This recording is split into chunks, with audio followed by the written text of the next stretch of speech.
Tahun 2019, di bulan September, Bill Gates, nggak ada angin, nggak ada hujan, tiba-tiba investasi di perusahaan bernama BioNTech. September 2019, literally 2 bulan sebelum you know what. Agustus 2021, BioNTech bareng dengan Pfizer jadi perusahaan pertama yang berhasil develop vaksin COVID yang di-approve oleh FDA Amerika. Akhir 2022, dilaporkan Bill Gates sudah jual saham BioNTech-nya. Dan tentu saja untung besar-besaran.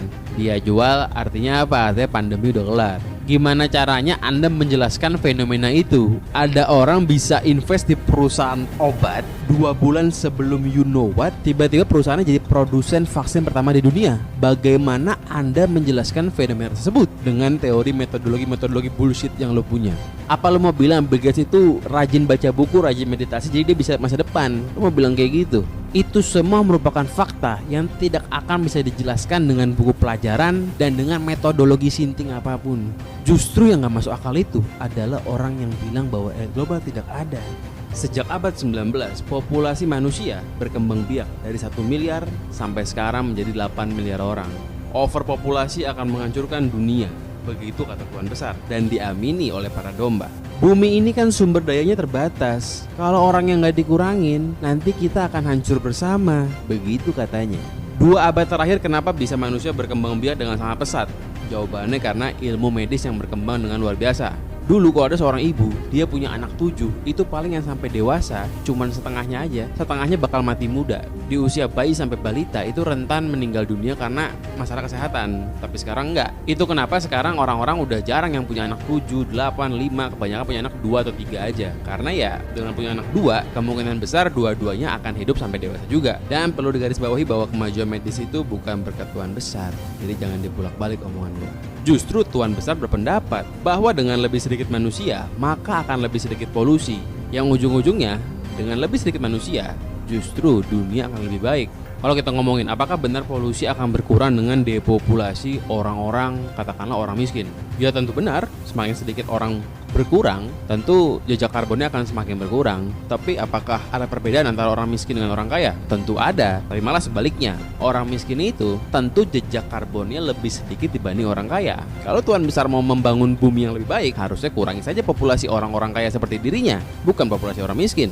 Orang miskin yang tinggal di Afrika, motor juga nggak punya. Orang miskin yang tinggal di gang dalam gang, ya mobil nggak punya. Tentu carbon footprintnya nggak akan sama dibandingkan dengan orang yang tinggal di rumah besar yang mobilnya 10. Tentu nggak sama dengan orang yang punya pabrik yang ngebul 24 jam, yang buang limbah di sungai, tentu nggak akan sama. Orang miskin naik pesawat juga nggak pernah, naik private jet juga nggak pernah. Justru harusnya kalau mau kurangilah populasi orang-orang yang naik private jet nggak jelas setiap harinya. Kalau dia mau ngurangin jejak karbonnya, kenapa nggak naik pesawat komersil aja bareng-bareng sama orang lain? Itu masalahnya, bukan orang miskin. Orang yang lebih kaya tentu jelas akan bikin polusi lebih banyak dibanding orang miskin. Kemungkinan besar akan begitu. Kalau kita mau bandingin 10 CEO perusahaan besar di Amerika, gue yakin lebih bikin banyak polusi dibandingkan 100.000 gembel. Tapi Tuhan besar lupa bahwa konglomerat juga punya masalah banyak. Amerika Utara itu emisi CO2-nya setara dengan Asia, padahal jumlah populasinya cuma 1/8 Asia. So kalau ada yang bilang bahwa masalahnya adalah jumlah orangnya, itu jelas-jelas hoax.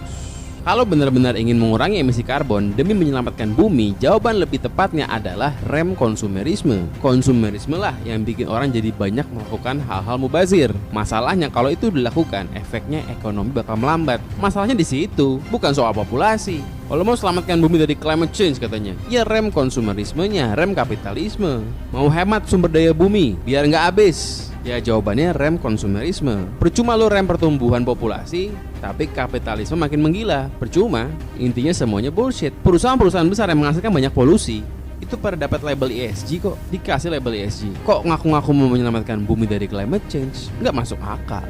Orang-orang biasa disuruh pakai mobil listrik, disuruh naik angkutan umum, ya bagus, setuju aja. Tapi orang-orang besar naik private jet bolak-balik, nggak ada yang peduli. Ini kita bukan ngomongin orang kaya selevel Juragan 99 atau ngomongin kayak Taylor Swift, bukan. Ini ngomongin orang kaya yang levelnya itu benar-benar konglomerat gitu loh. Mereka lah yang sebenarnya adalah penyumbang polusi terbesar dunia. Kalaupun bukan mereka secara individu, pastilah perusahaan-perusahaan mereka. Pertanyaannya selalu sama, siapa sebenarnya orang-orang seperti Bill Gates?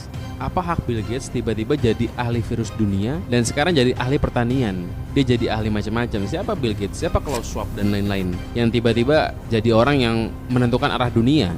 Nggak pernah ada pemilunya kan. Gue nggak ingat bahwa gue pernah pilih Klaus Schwab buat jadi pemimpin gue. Dan nggak heran kalau masih ada orang yang bilang bahwa mereka ini adalah orang-orang baik yang ingin berkorban banyak untuk dunia. Dan sekarang mereka mau membimbing kita ke arah dunia yang lebih baik. Ayo kita turutin mereka.